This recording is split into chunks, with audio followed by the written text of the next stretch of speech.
ತಿಂಗಳು ಬೆಳಕಿನ ಹಿರುಳಿನಲ್ಲೊಂದು ಅಮ್ಮನ ಕೆಲಸ ದುಳಿತರೆ ಕಂಡು ಗೋಪಿಯು ಪುಟ್ಟವು ಹೊರಗಡೆ ಬಂದು ಬಾವಿಗೆ ನುಗ್ಗಿದರು.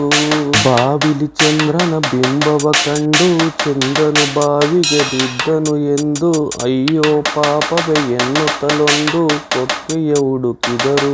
ಚಂದ್ರನ ಮೇಲಕ್ಕೆ ಎತ್ತಲಿಕ್ಕೆಂದು ಬಾವಿಯ ಹಗ್ಗಕ್ಕೆ ಕೊಕ್ಕೆಯ ಬಿಗಿದು ದೂರದಿ ಗೋಪಿಯು ಪುಟ್ಟುವ ನಿಲ್ಲಿಸಿ ಹಗ್ಗವನ್ನಿಳಿಸಿದನು. ಹಗ್ಗದ ಕೊಕ್ಕೆಯು ಕಲ್ಲಿಗೆ ಸಿಕ್ಕಿ ಪುಟ್ಟುವ ಚಂದ್ರನು ಸಿಕ್ಕೇ ಸಿಕ್ಕ ಎನ್ನುತ್ತ ತುಂಬಾ ಬಲದಿಂದೆಳೆಯ ಹಗ್ಗವು ತುಂಡಾಯಿತು.